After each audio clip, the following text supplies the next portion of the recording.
Hi, everyone. Welcome back to another episode of the Kelsi Sheren Perspective. If you guys have not gone yet and either subscribed to the show, either on Spotify, Apple, or otherwise, definitely not YouTube. We're banned. Go do that now. Go check out our sponsors that keep this show going, that allow us to be able to have these very difficult, very uncomfortable conversations where we say the quiet part out loud. But more importantly, we have guests on that either you have heard their stories, but you have heard stories like theirs, where we have been discussing now for quite a few years about the MAID series that we have on the show. You guys can go check out now, or you can go read the Substack if you prefer to not listen to my voice. So in saying that, we have Tammy back. Tammy is the nurse that you guys just saw recently, or the retired nurse that you just saw recently on the show, where we were discussing with Alex Schadenberg what had happened to her in her profession. And essentially it was that she is no longer a nurse. And we wanted to have you back because we wanted to be able to have this conversation a little more in depth about really the overall and arching issue that is in Canada outside of MAID, but is also the lack of nurses, the lack of ability to have a proper nurses union.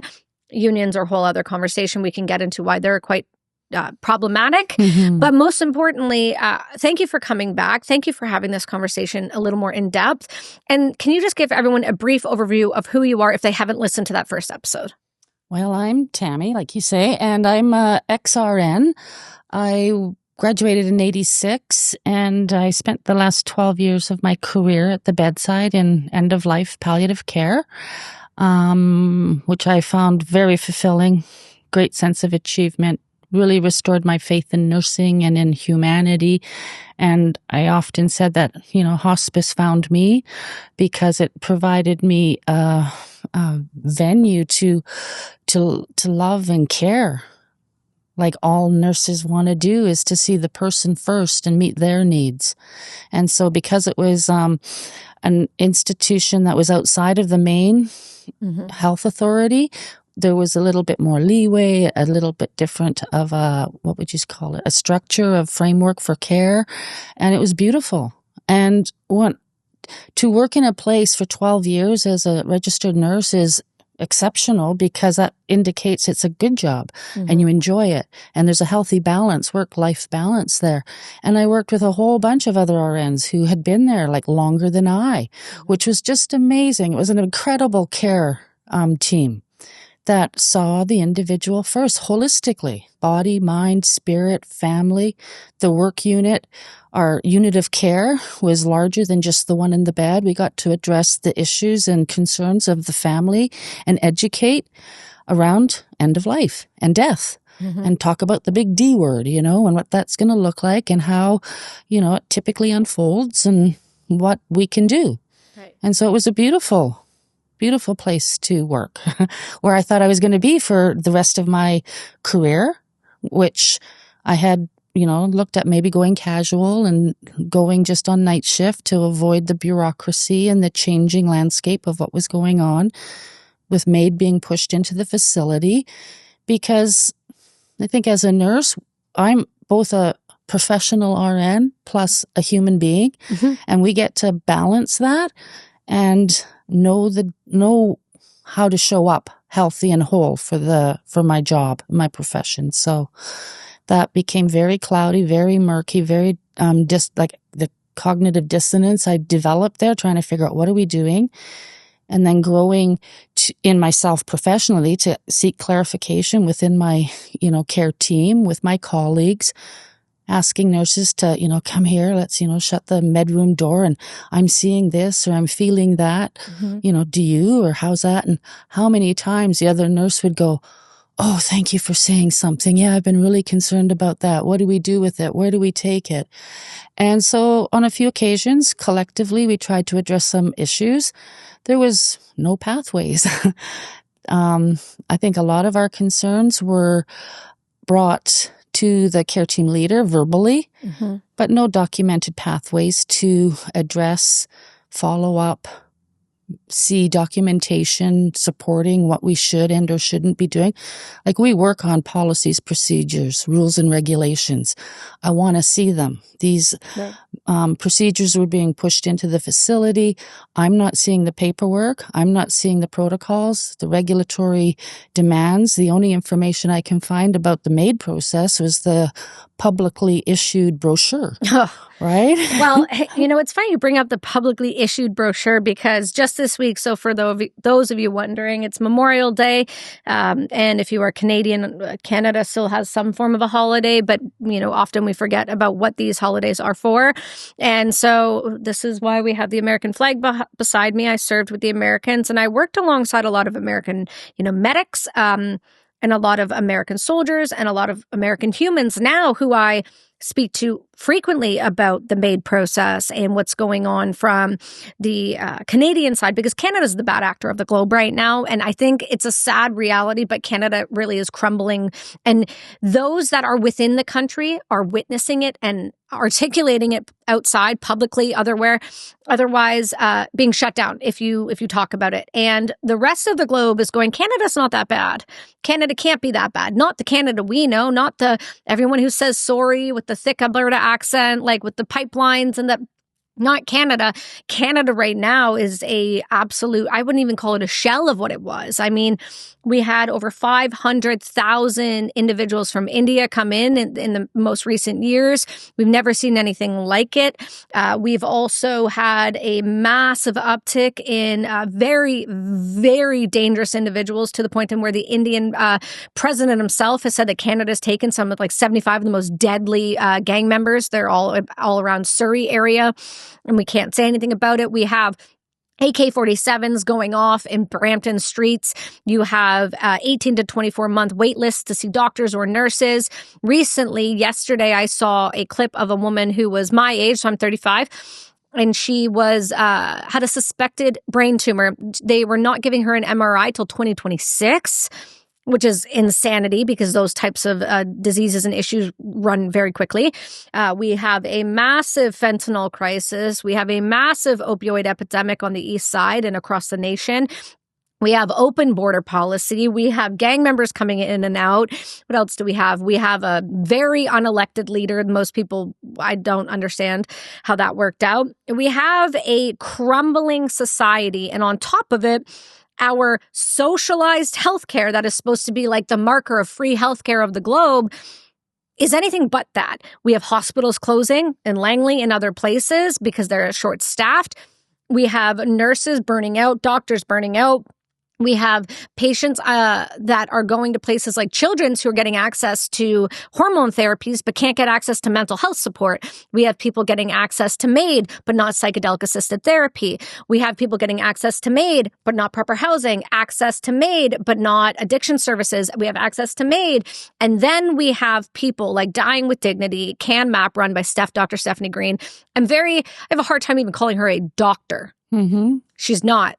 She's a death pusher. That's what these people are. And we have these people, speaking of pamphlet, going around and advertising, like on June 10th in Ottawa, there's going to be a massive pro-Dying with Dignity where they're coming to the local library to explain to everybody how they can talk to their families about how they want to choose to die.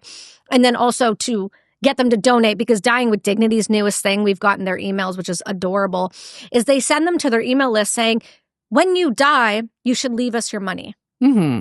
Bequest us your life's earnings. Totally, because that's like the fight you want. Yeah.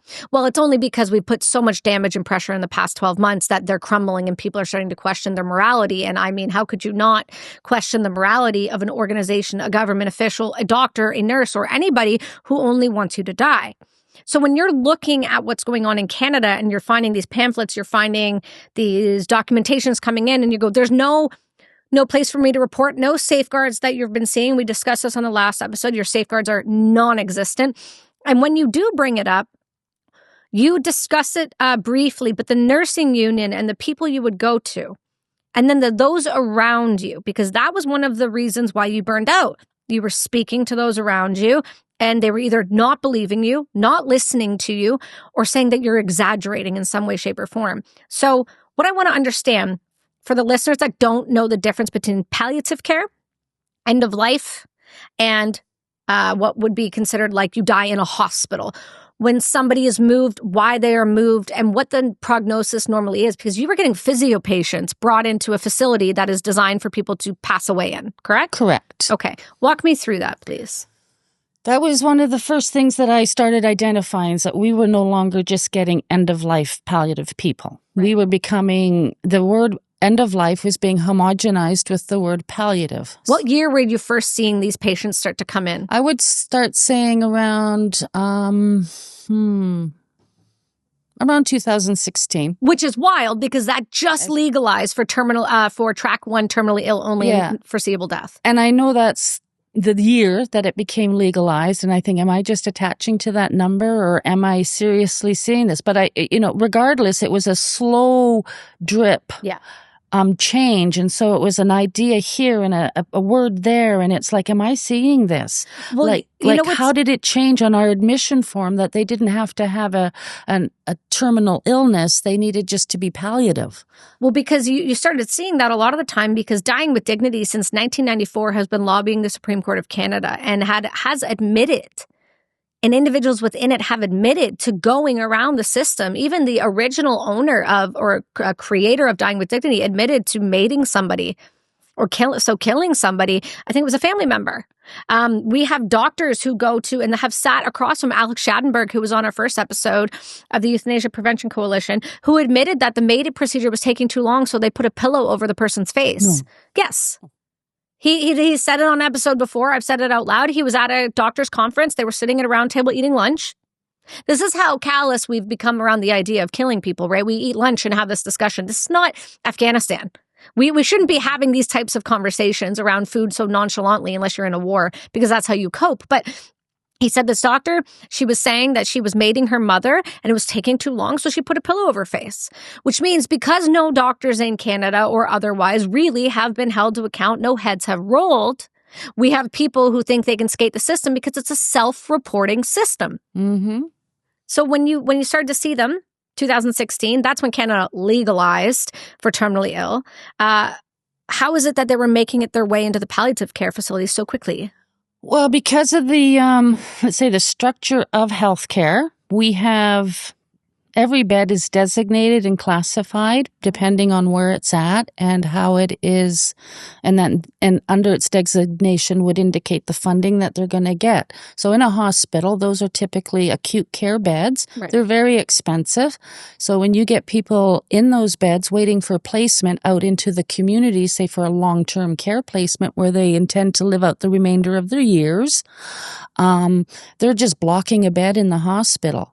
So conveniently, if they have a palliative condition, which most do, they have many of them, because the comorbidities in that age range is like a long list. They're all palliative. What defines a palliative condition? A palliative condition, in its basic definition, is a condition that is not going to be curable. You aren't going to eliminate the condition, but you can care without cure, is the definition of to palliate. Okay, so now that doesn't have to cause death, or it doesn't have to. So then I have palliative care conditions. Yeah, we all do. I asked AI one day if life was a palliative condition, and it's like philosophically, yes, because you can't cure life.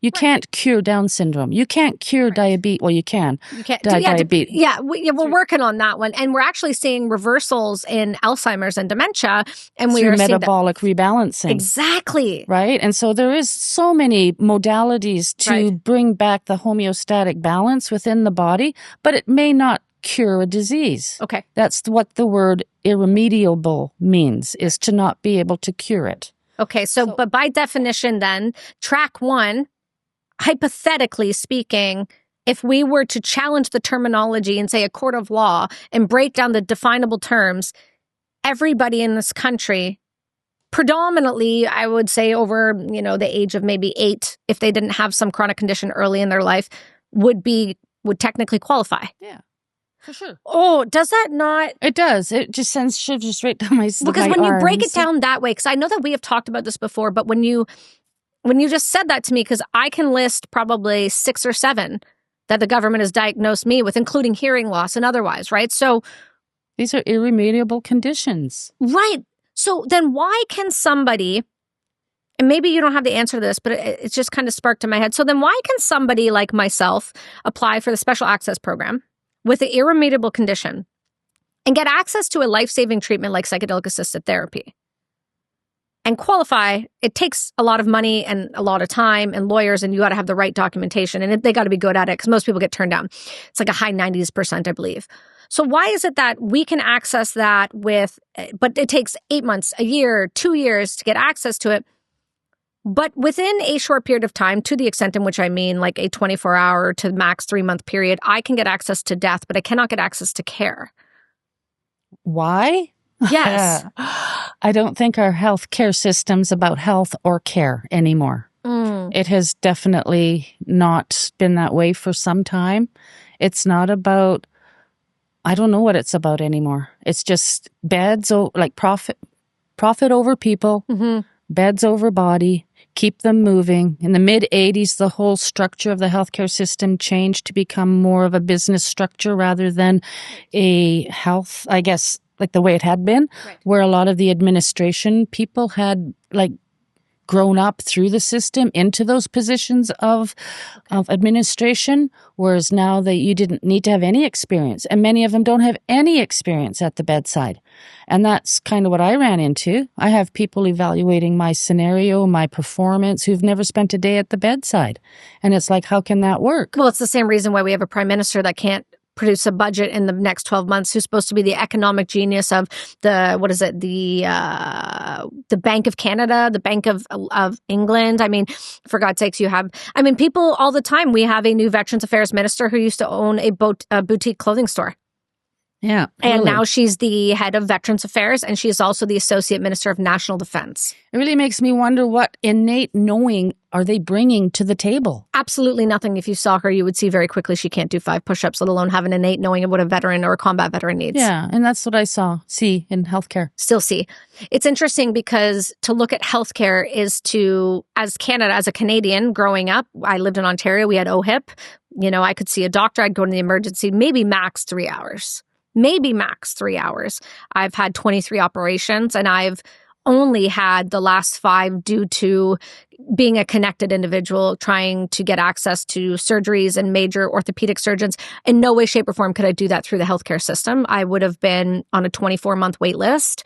I had to skate the system, which I'm more than capable of doing, but the majority of individuals are not. So when you have somebody that comes to you that is put into a facility that you saw that was not palliative, I mean, and by the non-definable terms, I mean somebody that would traditionally... end of life in an active trajectory to death. Right. And because like you said, there is a laundry list of things that the body starts to do, as you can tell, that is going into active death. Yes.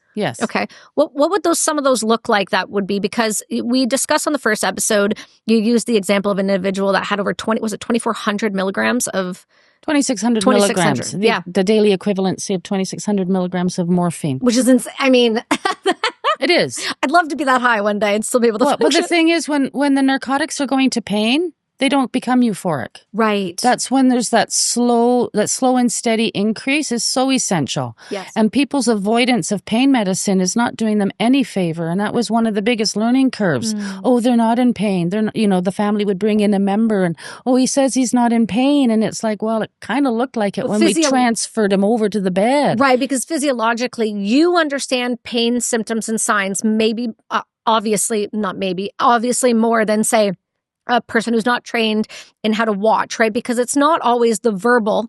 It's the wincing, it's the face movements, it's the jarring. It's a very dynamic expression. And that was one of our specialties, was pain and symptom management. Right. And all pain will, whether it's psychological, spiritual, emotional, or bureaucratic pain, which was so much of what we dealt with, was the bureaucracy of just getting them into care, or I think waiting for procedures and the wait list for treatments and things is the 3rd leading cause of death. Isn't that insane to you when you think about that? The wait lists.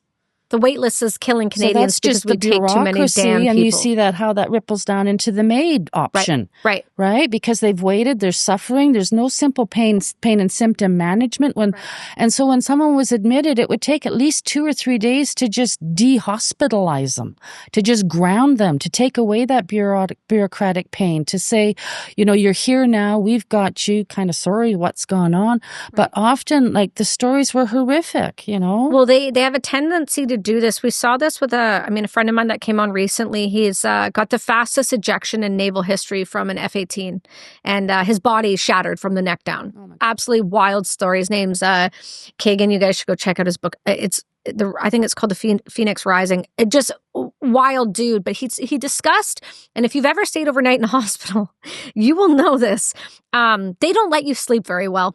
They will wake you up, and that's kind of what we used to do to torture people, right? We wake you up, we keep you awake, and that is something they do frequently. They wake you up, they turn the lights on, there's no consideration of how the body heals, and then they give you subpar food that I wouldn't feed to my dog, and then wonder why they're not healing or getting better.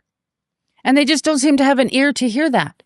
Like, nutrition's pretty basic, but you see what comes in on those hospital trays, and how is that supposed to nourish anyone? And I wonder so that's just a simple example of those gaps, like who's communicating what to whom. Well, it's a cost thing, right? So they're going to get the most, the cheapest option is going to be brought into the hospitals. So I want to talk about palliative facilities a little bit, because there is, and this is self-admitted, I have an audio recording of it. So I just want to make sure that, because I do know that Dying with Dignity loves to obsess over my episodes. They hate what we're doing, so we're going to push.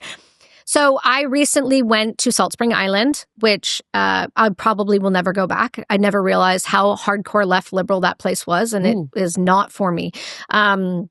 Anyway, I went to a location where Alicia Duncan and I decided it'd be good to go confront Ellen Wiebe while she was soft selling and peddling murder to a bunch of 60-plus-year-olds who needed to be told that, if you don't do this, you're going to have a very painful, excruciating death. Not true, but she can get away with lies, right? So there's currently a couple criminal investigations going with her. She wouldn't address, shocker. But what I did ask was, look, what's going on with these facilities? Because you guys are actively pushing to shut them down. And she brags about it. There's only one religious exemption facility left in Vancouver, and we will get it shut down. They do not want palliative care to be an option. And I believe it's up in Kelowna, where if you decide to have MAID, they will give you a better room.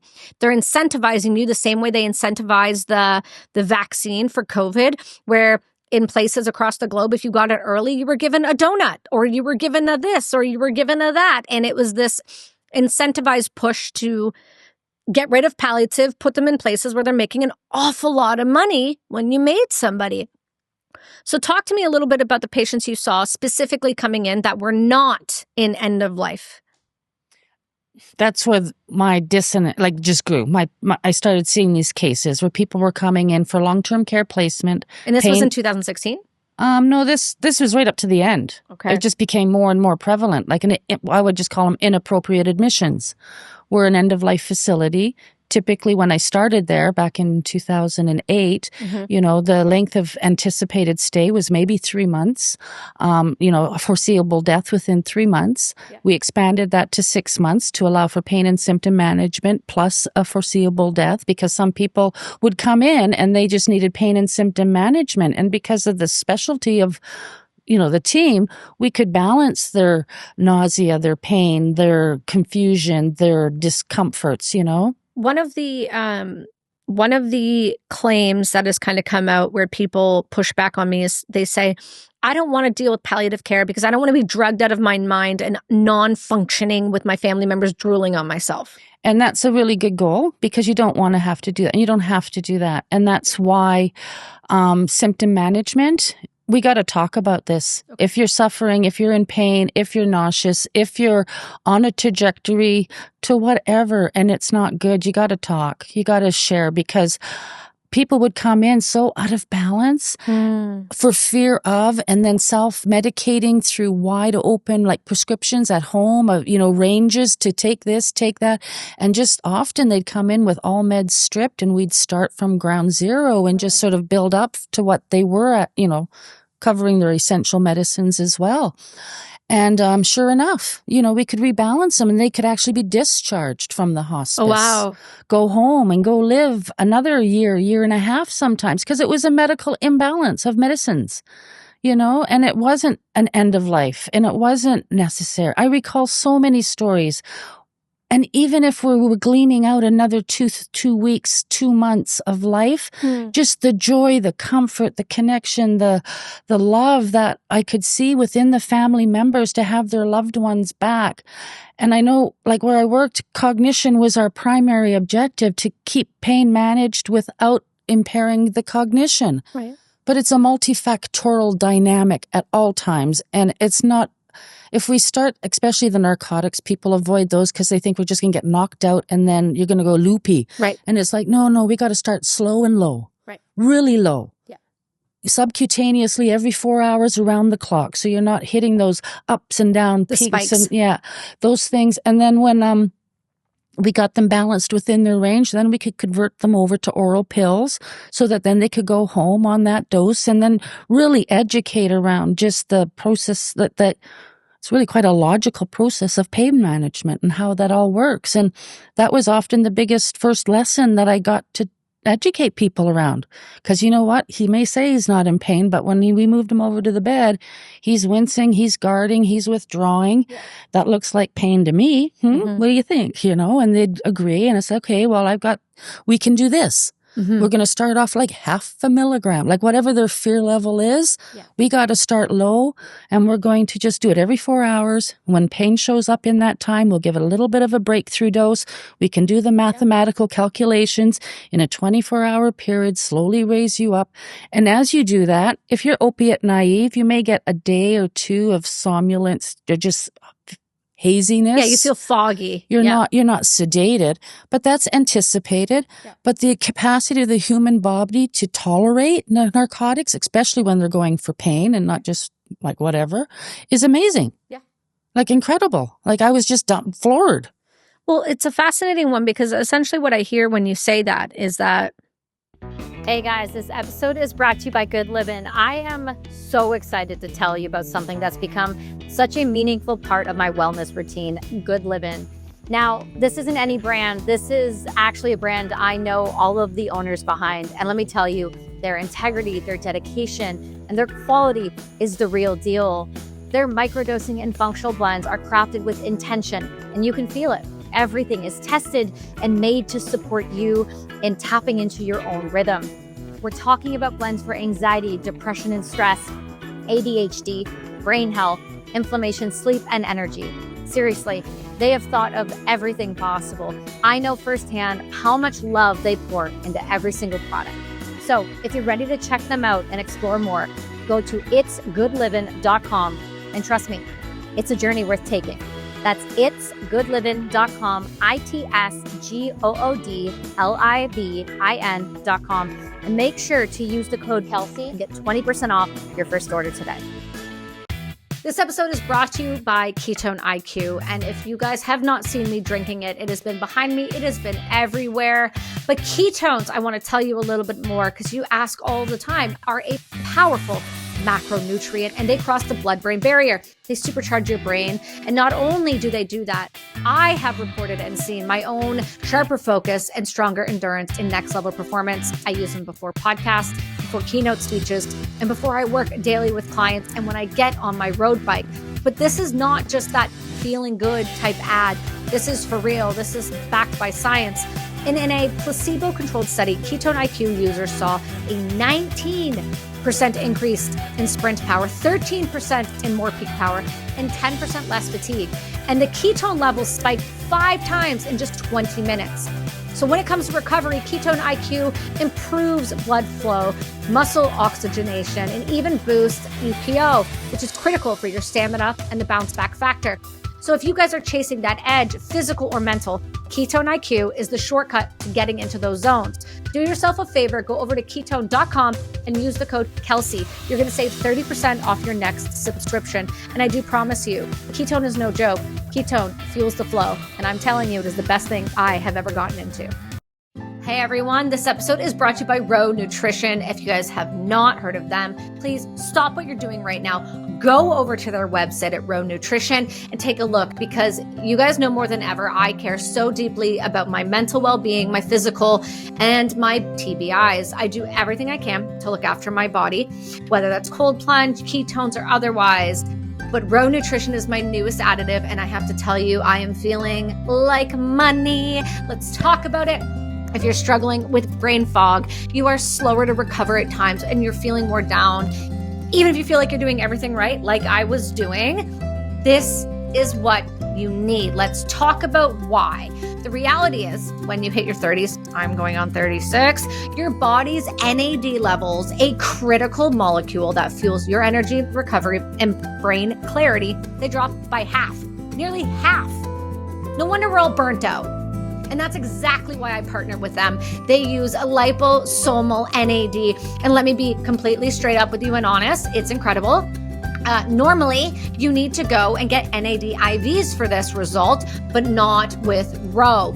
I am experiencing sustained clean energy, sharper focus, which we all need, and faster recovery. I don't have any jitters. I don't have any crashes. And this is an energy like others that keep me performing my best. It's critical. Let's talk about NAD in general. It fuels your mitochondria. If you guys don't remember high school science, that's what we're talking about. That is the powerhouses in your cells responsible for your energy and clarity. And like I said before, the only real way to get it before was really expensive, uncomfortable, which I've done, IV treatments. But Row Nutrition has completely changed the game with their new technology. No needles, no downtime, just maximum absorption and results. I have felt the change, and you guys know I only use products that I actually use. So I want you guys to go and give this one a try. It's risk-free. So it is backed by their 60-day money-back guarantee. And I believe in this enough to give you guys 20% off. So go head over to rownutrition.com/discount/Kelsi20 and use your code Kelsi20 at checkout. Now, the one thing I want you to understand is that when you do this, you're not just doing this for you. You're doing this for everyone else around you, because when you feel good, others around you start to feel just as good as well. So go check them out. Kelsi, these people were going to die because they were over-drugged and their bodies had given up, and it took them going to an end-of-life facility to go, oh, actually, you're not dying yet? Like, that's insane to me, and it's not a shock to me, because I'll give you an example. You may be dying, but you're not actively dying. You're not in active dying, is what I mean, is you can still go home, you can still live, you can still make plans for the next couple of weeks. You're still having a disease process. There's still advancement of disease. There's still no more treatments they can do. There may be palliative radiation to just knock that back a little bit more, with no intention of curing or anything. It's just a temporary thing. Right. And those are all effective good things. We have so many instances of this. I have a psychiatrist that's just down the street, Dr. Greg Passy, who says this to me frequently. If a patient has to go into the hospital for like last minute, to protect himself from himself, you know, this doctor has worked with these people on medication balancing for so long, and then they go into these facilities and they are drugged out of their tree. They're symptomatic as hell. They're not actually now suicidal. They're incredibly suicidal due to the fallout of the medication that is just overprescribed. And one of the drugs I see most overprescribed is SSRIs, serotonin drugs for depression management, treatment-resistant depression. And they're given out like candy.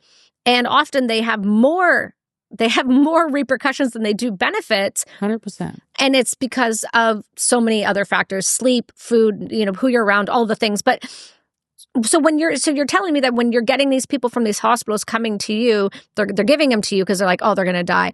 But it's really just a lack of proper medication, support, and education, it sounds like, that is causing these facilities to end up become filled when they don't necessarily need to be. 100%. I think they're just moving people out because there's an empty bed here and an empty bed there, and the cost-saving measures on the acute care bed. There was this scenario that I eventually termed as a two-for-one, a twofer, because we had care staff who worked in both places casually and would do the night shift there and come, you know, share with us or whatever. We you know, they'd cover both spots. And then we'd be getting a new admission in, and it's like, well, why did this person come? You know, I was up on the floor, and there's another one there that is end of life palliative. They've maybe got 2 weeks left, 3 weeks, you know, and it's an obvious natural decline.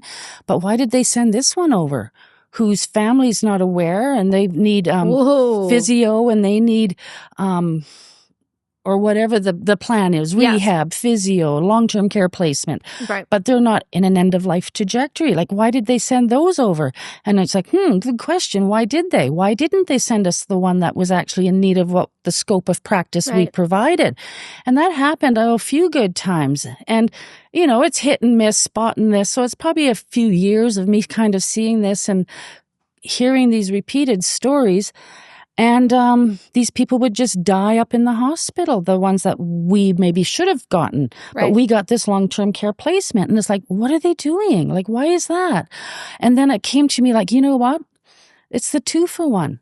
They can keep the one who's actively dying, but the one who's just long-term care placement, who could sit in that bed for months waiting for a bed to open up in another long-term care home, they're going to send them away because they know this person's dying within a week or two, and then they can get rid of this person. So now they've got 2 beds for the price of one to, transfer.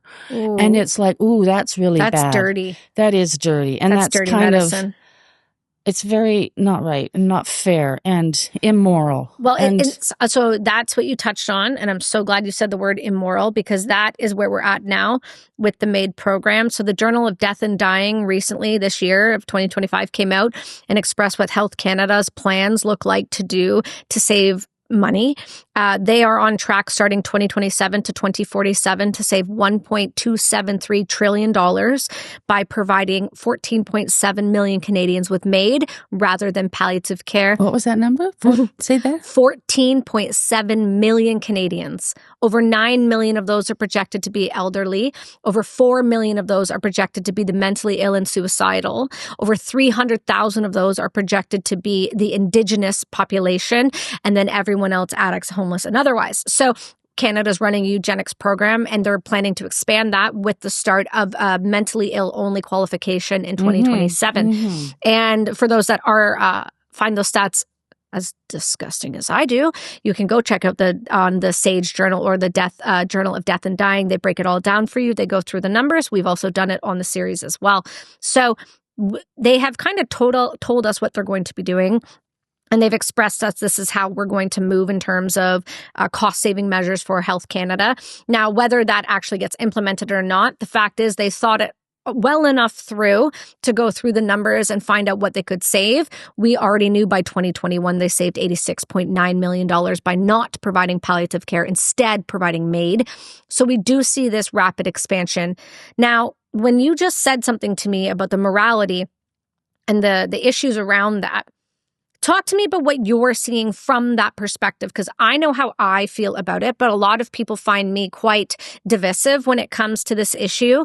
And I argue that's because of lived experience, where you have that same well, yours is less violent. Yours is more helpful. Mine was more violence, but we have a lived experience around death. We're frontline workers. Exactly. And I heard you say in one of your early podcasts, I think it was, I don't know which one. There's a lot. With Jordan Peterson. You just said something like, I've got you. And it was just that intensity of your eye and the privilege that I've had to be able to be on the front line, to look at somebody and say, hey, I got you. We've got you here. We know what's going on. We can comfort you. We can provide that. That was like the front line. And to have that taken is just such a violation of what we do. Well, your nursing practices, like the RNs, nurses, palliative care, end of life, this idea that's not an MD, right? I recently had a person say to me when my son hit his head, oh, I've got it, and I'm a medical doctor. And I looked at him, I said, with all due respect, that means nothing to me. And I probably would stop saying that out loud. It's not something to brag about any longer, not after the past 4 years. But the nurses, the people who are truly on the front lines, why do you think they're letting this happen? They don't have a voice. There's no place to report. When they do report, I think they've often just get told they're burnt out because I have no idea what they said about me. I know I wrote an occupational health and safety report to my care team leader expressing concerns for my mental health because of what I was beginning to see wasn't just my thinking, that it was real, that I've collaborated or confirmed with my colleagues that they're seeing the same thing. We've tried a few times verbally within the institution. We try to report things. There's no follow-up, no follow-through, everyone's nurses and healthcare staff are running around putting fires out all day long, just surviving their shift. Often there is overwhelm. Their self-care is pivotally important for all people doing 12-hour shifts, regardless of the field you're in, even if you're a baker. Right. It's a dynamic to take care of yourself first, to show up full, ready, and on every day at the bedside. So when that starts to crumble, they're just labeled as burnt out and need to move. So most nurses stay in a position 2 to 3 years, and then it's off to a new place. I think that's when the chaos and the bureaucracy catches up, and that burnout, which is not a official term by any means, because I had to sift through some of the language there. And there's 3 terminologies there's burnout, there's compassion fatigue, and then there's moral injury. Yes. 3 very different conditions. And I'm not burnt out. And I did not have compassion fatigue, but I have a moral injury.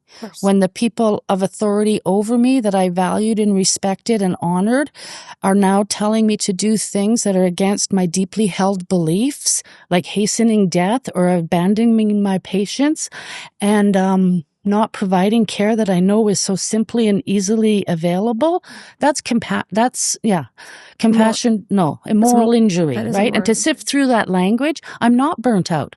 And don't dare say that to me, because I'll attack. Yeah. Right? Well, it sets you off, and you have every right to, right? It's when somebody says that you're doing something wrong, when you say, and I'm doing something right. That's not just that's sanctuary trauma. That's what happens when you go to the people that are supposed to help you, and instead they put their boot on your neck. Like, that's not something that's acceptable. It's not just that they say they help me. There's volumes written around this dynamic on how these processes are supposed to unfold. That if I have a concern for my professional practice, my code of conduct, my moral and ethical, I have a duty to report within my college these concerns. I had a duty to take myself off the floor because of my cognitive dissonance, because my self-care was jeopardized. I was seeing truth. And it was just like, what in the heck are we doing here?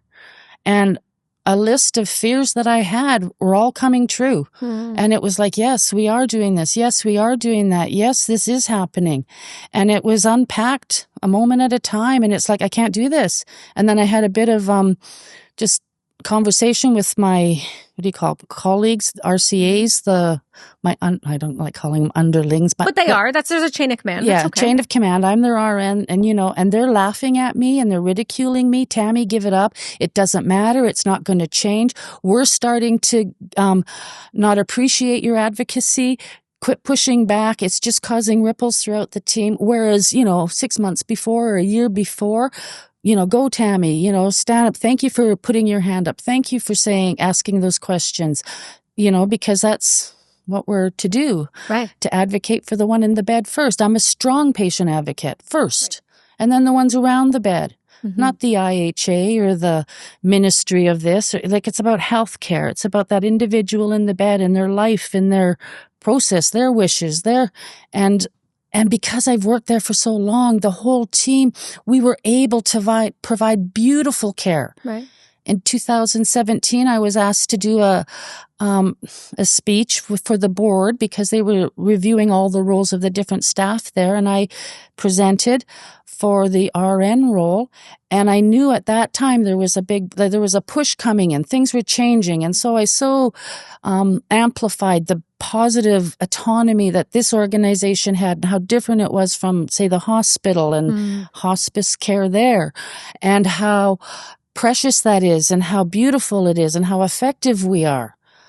Collectively, through the 8 full-time nurses we had there, we had over 100 years of experience in that building alone, which is huge. And that's all gone.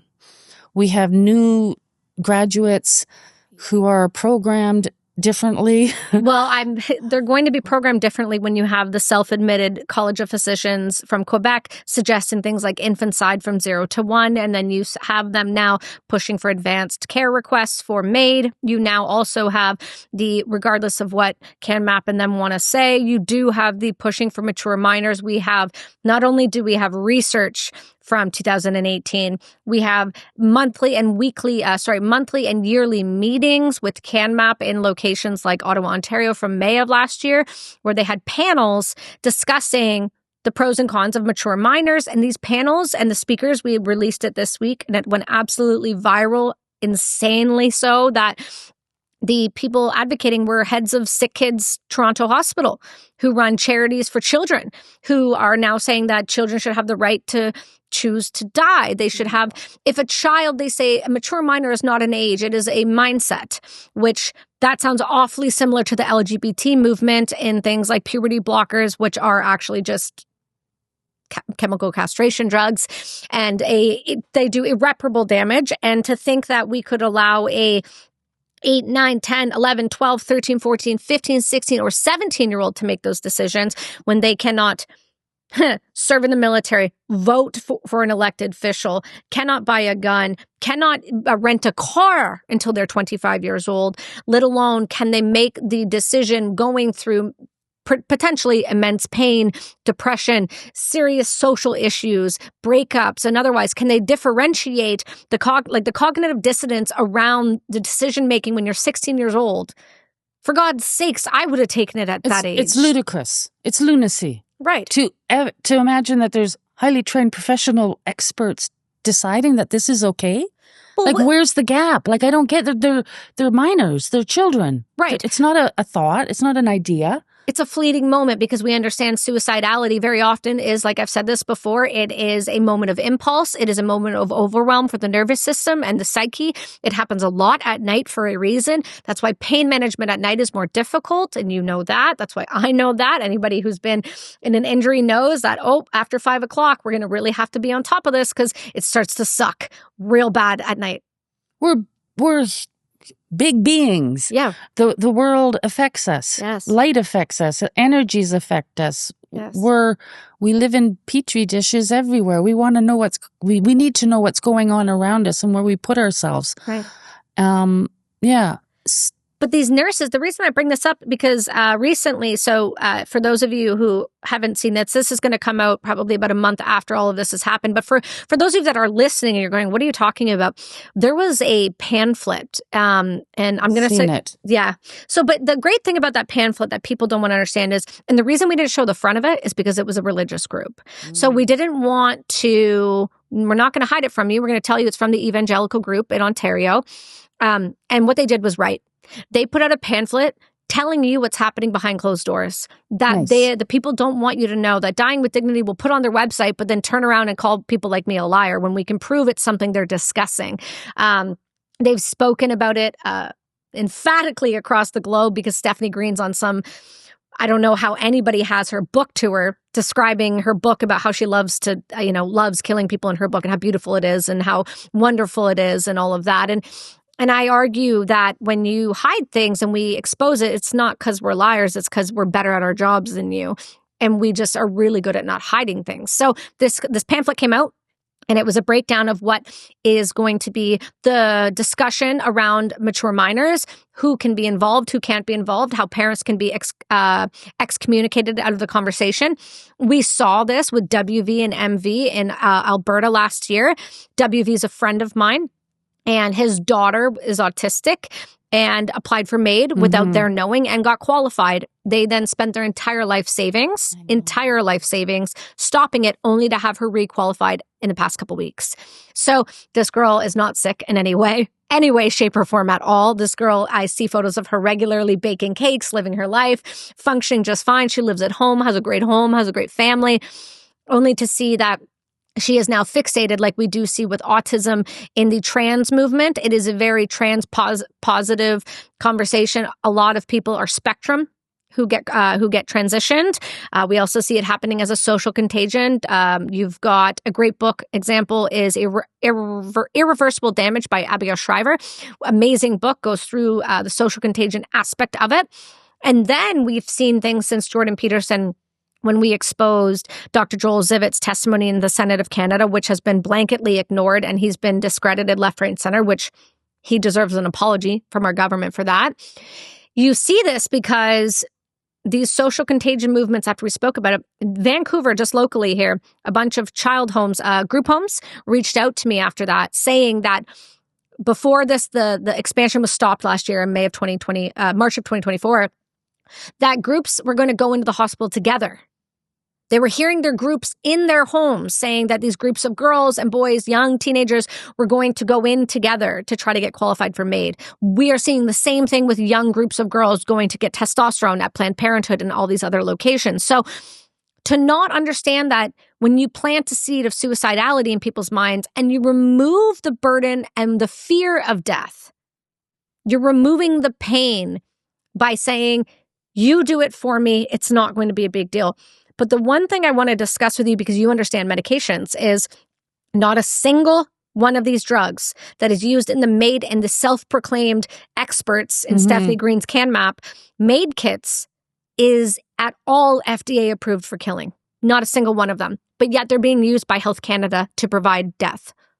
That I know, and I've seen and heard you talk about them, and I don't know all of those, or because I never explored those because we don't use those. Right. One is Midazolam. I had that recently. Midazolam. Sorry. Yep. And they push like about 1,000 milligrams.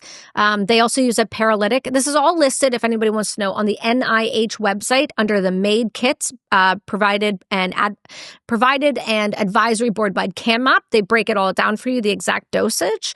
The thing is we don't actually know how much it takes. Yeah. You see, for me, Midazolam was like the last med I would use for someone with extreme restlessness. Why is that?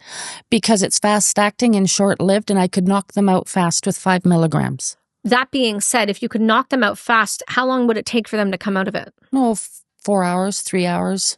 Now, They'd start rallying back, and that's why we would save it for last measure, just to keep them safe. That drug specifically, just that one on its own, do we know if... Actually, I'd have a range between 1 to 5, and I would start at 1. Right. And that would probably do it, 1 milligram. So why would somebody... Okay, let me digress. So when you say 1,000 milligrams, that's like, wow. You're blowing their veins out. That's why they do 2 IVs, and a lot of the IVs fail. Wow. Wow. But when you say you're giving somebody that level of medication, and again, not FDA approved for killing. We don't know how it works because there's never been research other than what the eugenics, Nazis have done, which is they dialed that shit right in. And now we are using these drugs without any sort of medical understanding and just a breakdown of what their drugs are used for. When you give somebody that drug and you say you gave them 5 milligrams, are we sure they're not feeling anything? Are we sure they're not No, they're conscious? still feeling things. Like if I pinch them, like at 1 milligram, they'll retract, like at least a reflexive retraction. So there's different levels of unconsciousness. Of course. So you're telling me that in your professional experience, you've had patients been given that drug and still feel pain. Yes. They're still conscious that they're being moved. I don't know what they're perceiving, so I don't know if it's pain. But if you pinch them, they'll withdraw. Their body has a reaction. Yeah. Right. So that's probably why Canada uses a paralytic, which would make sense. Because if you paralyze somebody, they can't actively let you know they're feeling anything. Wonderful. Love that. And some of the other drugs, I'm going to send them to you later on. I would like your opinion just on like what you think of that specific drug, whether it's used for treatment of other things. I'm curious personally, your perspective, and we can talk about that off air. But the list is there. It is very clear that it includes a paralytic. Have you in your lifetime ever used a paralyzing drug on a patient for any reason? No. Why would you use a paralyzing drug on anyone? To paralyze them. Right. But I'm saying, but why would you though for a treatment? Like if you're using any sort of treatment, because there are ways you can do spinal blocks and do conscious surgery and things like that, but you wouldn't use even that there, would you? No. So then what the hell is the case of using it at all ever? I really don't know. Interesting. It's outside of my scope of practice. The reason I ask you is because we understand the cost savings of MAID, right? But there is also a cost plus for the drugs if you're using X amount of drugs. So I would like to think that if we're mating somebody, there's probably a reason why we're using a drug that's not needed. And it would either be for two things. One, to hide the pain the person's actually experiencing so the family doesn't have to go through the trauma of witnessing that, even though they're already witnessing a murder. And then also, money. Pfizer makes these kits. Yeah. So I don't know. And for years we've said, the pharmaceutical companies are corrupt. And it's like, why aren't we doing anything about this? Right. This is common knowledge. And yes, it's a perpetuating reality. Right. And it's like, okay, now what then? Right. Right. Like even to the point where I noticed that where we had to get a doctor's order to use, sodium chloride. Why? Normal saline in a little thing because we wanted to, in the little ampule. Yeah. For nebulizers, for ventilation, for moisturizing them. You would have to get a doctor's order to because utilize there's a DIN that. number on that little plastic tube, which is the drug identification number. So now I've got to get an order to put simple water, saline water, into comfort measures. And in the real world, it would probably take maybe 2 days to get that doctor's orders approved, and it's like, well, we've been doing this for years like this, and some nurses would just eagerly, like, whatever, we'll wait, we'll get a covering order for later. We're talking normal saline. Right? It's not a drug per se. No, it's not. But it's a chemical combination, so therefore I guess they classify it as a drug, and make a big hullabaloo out of it for money. I reckon. Well, it feels that way because it's control and money are two of the biggest things to look at here, meaning the control around whether you can have access to something, and then the money, whether if we give you access, are you going to be billing it so that we are making money from it? We've seen recently this week, RFK has come forward and kept his promise to ban, and Donald Trump has kept his promise to ban pharmaceutical companies from advertising on TV. I'm super excited about that because it is no different than the slow drip of MAID, right? When you show somebody the option, go ask your doctor about this, go ask your doctor about this.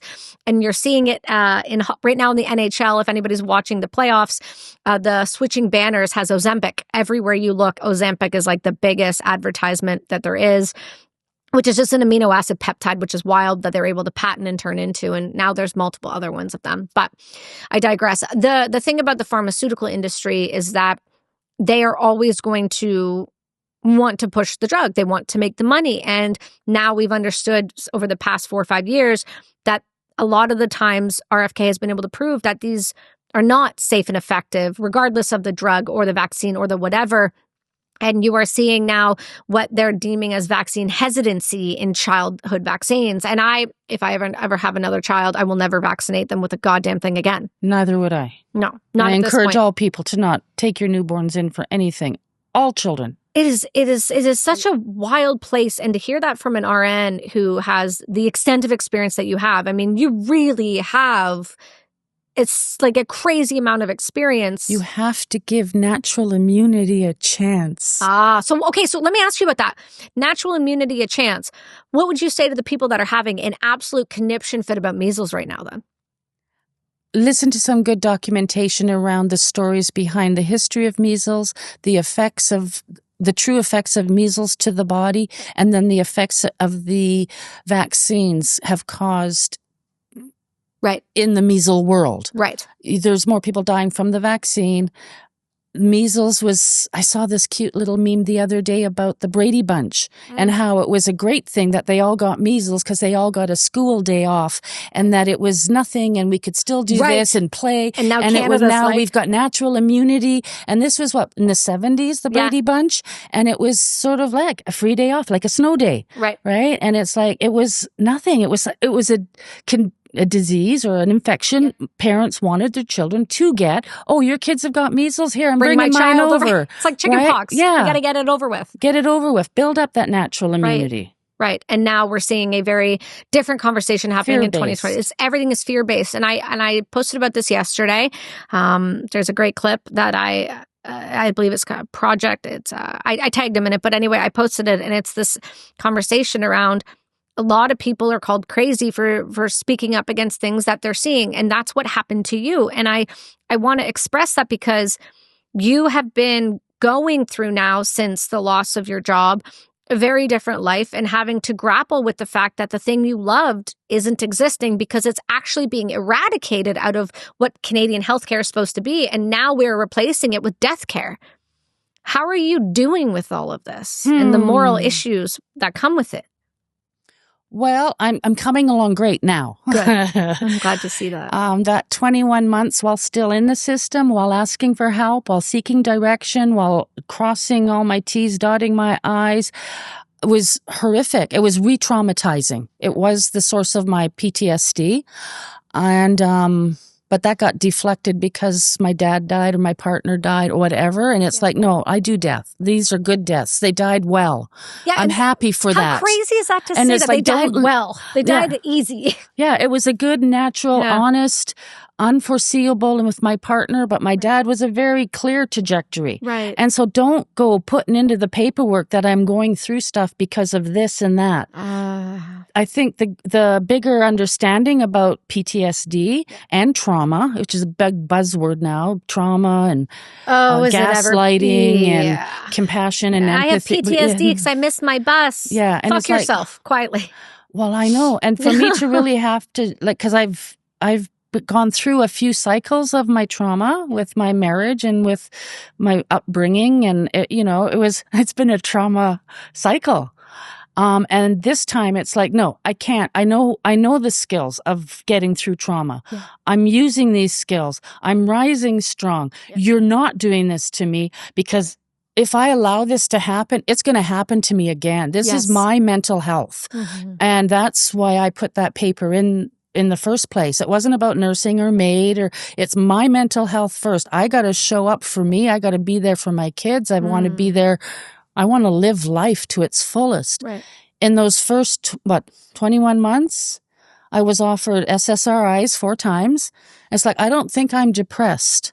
I'm going through something and I'm agitated and I'm highly, distressed, but I'm not depressed. Right. And just deflect, distract, defer, and kick down the road. No one can do anything. I don't know how many times the union said, well, the employer can operate their business any way they want.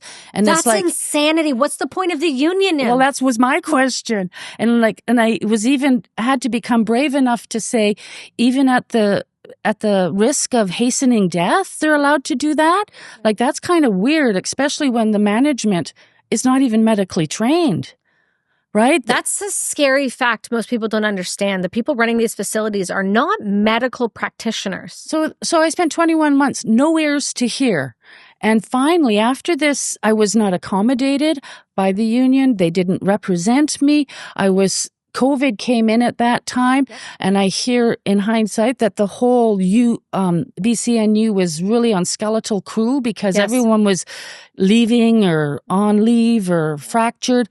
It took 5 months for my organization to even talk to me after that letter, which was very traumatizing because damn, you sound like the military. The core to my trauma is abandonment. Yes. And not being seen and not being heard. And now my organization that I believed honored me and valued me and needed me and wanted me is gone. It's like, where is everybody? You are literally the definition of a military member getting kicked out the way we all did. Yeah. And it's just like thrown out into left field and under that bus. And I'm just spinning. Yeah. It was not fun. I'm spinning, going, what's going on? What's going on? What did I do? What should I have done? What didn't I do? Where is everybody? Where is this team I'm supposed to be part of? Mm-hmm. And I'm under the bus out in left field, just aching, hurting. But then, it's this kind of silly remembrance, but I remember that movie Speed and that bus going through there. And I remember when he climbed up through the floorboards of that bus, and now he's driving the bus, and it's like, I'm coming, right? Because you can't do this. This isn't right.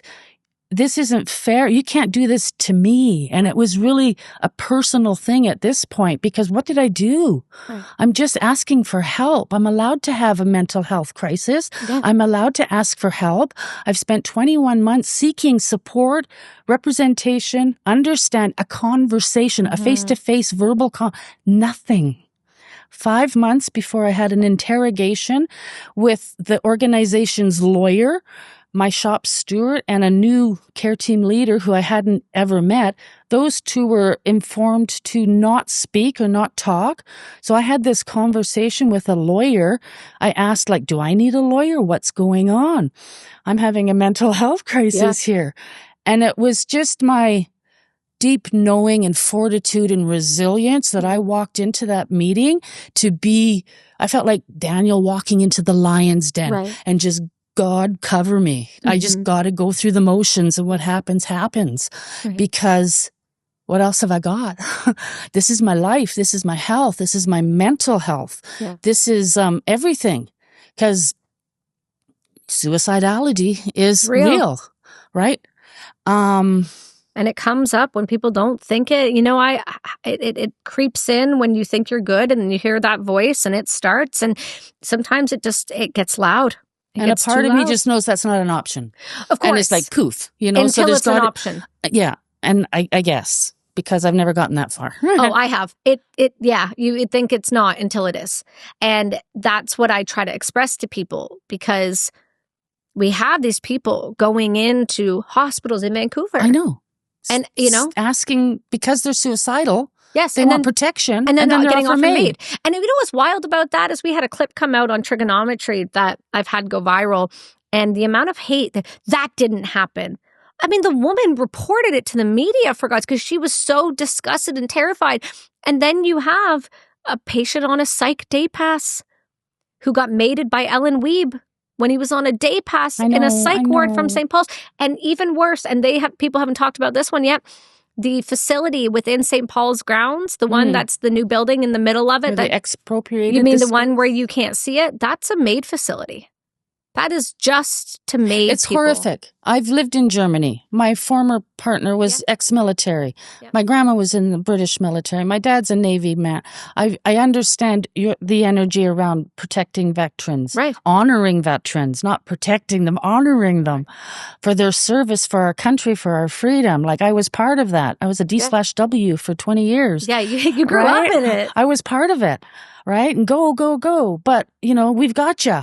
Yeah. And that's huge. I'm a frontline worker. We've got you.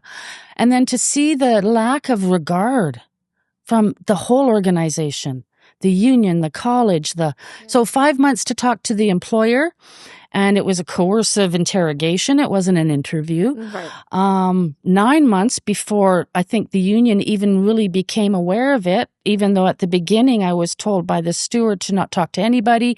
This is highly confidential. The union is like, how did the union get involved? I didn't ask for their help. Supposed to be confidential. How are they involved now? Right. And then, but after my 5-month interview, I had cut all communications with my colleagues, with everybody.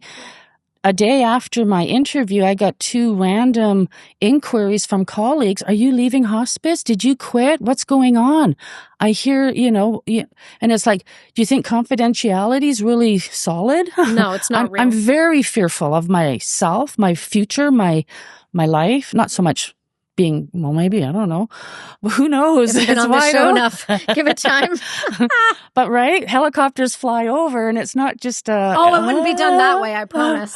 Anyways, so that's 9 months before the union came back in, and I guess my LRO went on leave and didn't transfer anything. They had no idea what was going on. Right. I never got any conversation from them. The employer can operate their business any way they want. And then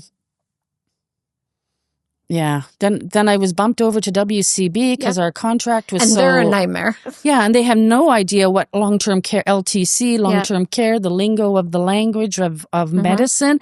I'm educating the dude, and now we're in full COVID lockdown, and we're doing this all on Zoom, and he's got his newborn baby on his lap. Right. It's like, are you really listening to me, dear? Like, no, he's doing the hours to get the money for the job. There's 7 screens of theirs, and I'm one. And it's like, where's my where's my team? Right. And it was just so traumatizing again and again. And then finally, after 21 months, we got a new shop steward, and I received a letter saying that, I can come back to work now. And it's like, excuse me? Yeah. I haven't talked to anybody about my mental health crisis. Yeah, we're still in it. I haven't had one verbal word. There's a lot of emails, and I've got records of it all because I'm a good nurse and I document well. But I was also penalized for doing that as something like paranoia or whatever. Oh, because you actually participated in your job. Yeah. Oh my gosh, wow. How paranoid of you to actually fulfill the parts that you're paid to do. So 21 months after being tossed around like in this cat and mouse game on the inside of a system with nobody, the college, nothing. Right. I could make a report against my colleague, and it's like, no, it's bigger than that. It's like systemic. There's no safe place to report. We've been trying, and well, the form's on the website, and do you have a manager I can speak to? Is someone higher up? Is there a place to report systemic stuff and bullying or whatever? Right? No. Just there's the form. This is all we do in this little window, and that's it.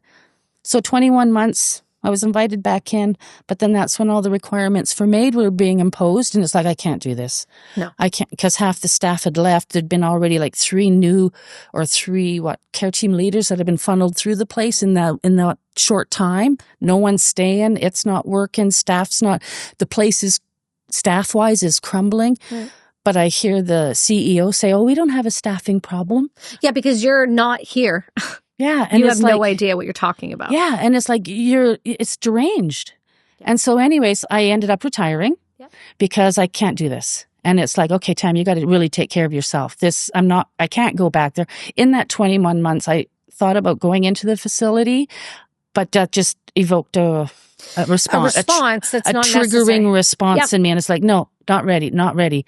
And so I just got to take care of my own mental health first and close that door and retire. Yeah. A forced retirement. I was offered severance pay with gag orders to.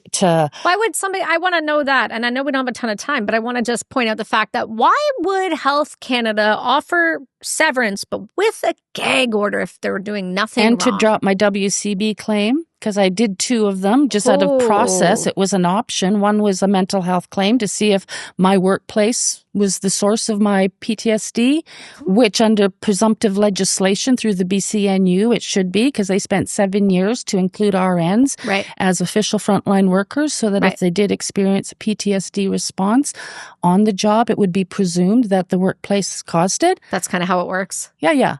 And so when I asked the union, well, what about that? Oh, that doesn't count here. Like, well, no answers, no response. And I'm just like, oh no, again, I'm just falling through these cracks, right? And, but then after I got out of there, I just took some time to ground, center, align, breathe. Yeah. And I started down another, like the Ministry of Seniors Advocacy. Right. But they're there for the stakeholders, not for the senior. Why would they be there for the actual senior? Yeah. The RCMP, the MLA, I have a duty to report this. And then I guess I kind of and as the world turns and is changing, all I'm hearing is own your voice, stand up, speak your truth. Tyranny's coming, totalitarianism, Marxism. Yeah. And I'm so tender to that. I sat on Anne Frank's bed. I've been in the concentration camps. This is real. It can happen and it will happen and it is happening again. This isn't some television broadcasting movie from some other planet. This is Earth. We're all the same. We're all born upside down and naked. We all bleed red. We're humans first. I'm a humanitarian. I don't know what I've done or what I just know I'm a girl with a story and I get to stand up and own my story in my life. And I'm available to share it. And I'm looking forward to you writing a book one day. I'm in the process. I'm collaborating now with Donald Lee, who's written a few books already. And we've just started about a couple months ago. Trying to hone in on the focus of, but it's going to be something like MAID Gone Mad. Oh, trust me, there's a few MAID books coming out, my dear. You're going to be in good company, and I'm grateful that you're doing that. We talk a lot on the podcast about people sharing their stories for a reason, and there has to be a reason that we all go through these things. It's not, yes, there's the idea of the, us living in a simulation and the idea of the multiverse and all of these things happening, but we all go through things, and I think the only time these things are allowed to repeat themselves is when we don't tell the stories. And you know what? I was sharing this with my nephew this morning, is that I get all that multiverse. Everyone's their own, the center of their universe and all the perceptions and the reality. But you know what? At end of life, those concentric circles of reality and beliefs and ideas become very small. Yes. And our human body, where we live, where our soul exists, becomes significant. We're all the same. Yeah. People there aren't talking about careers and houses and investments and, colleges, schools, what they know and ego, whatever. It's family. It's life. It's every breath counts. And I've seen the effects of last breath. Yeah. And the dynamic of that within a family who's been there, good, bad, or right, or whatever. It's their journey. It's part of their life, family story. Right. And the privilege to have been able to do that, to hold that awkward space. I had to learn and grow into that. Of course. And listen. And it's like, yeah, he's gone. Yeah. And then just the weeping at the beds. But that's all good grief and natural and expected and needed for generational growth and storytelling and to feel it is to heal it. And you have to go through all of the grief and the loss and the pain and the fear, but you have to go through it to get to the other side of it. We are feeling beings. That's right. And we're interconnected. We have a reverence for life, and that's the interconnectivity between all of us. We're all the same. Yeah. We're all going to die. The question is, do we truly live? Right, unless you're Brian Johnson and you think that you can live forever, which I am not here for that. I think there's a time hopefully and a place. In spirit and the hearts of the ones that we love and touched, we will live forever, and I'm sure we do. Or we'll be remembered as the people that ruined others' lives, and I'm more than happy to do so. That's fine with me too. Yeah. But I want to give you time. I know you brought something in. Is that something you wanted to share? Yes. Okay, you're more than welcome to, my dear. In one of those earlier things, I was asked at the end, what did I want to share as a little, and I didn't have anything planned or programmed, but then I thought of this, which is a poem from Martin Niemöller. He was a pastor in post-World War II. And I think it's a very profound little verse he wrote about changing times and our responsibility to actually be humans and be a humanitarian and act. And it's just called First They Came. I don't know if you've heard of it. I have not, but I'm excited to hear it. It's really quite telling. So first they came. First they came for the communists. And I didn't speak out because I'm not a communist. Then they came for the socialists. And I didn't speak out because I'm not a socialist. Then they came for the trade unionists, and I didn't speak out because I'm not a trade unionist. Then they came for the Jews, and I didn't speak out because I'm not a Jew. Then they came for me, and there was no one left to speak out for me. And it's just like, we've got to stand up and speak up and stand up and reach out, because they're coming. They're coming hard, they're coming fast, and it's going to get uncomfortable. And I don't want to be a Debbie Downer or whatever. You're not a downer, you're an honest human. This is so real, and you got to protect your own.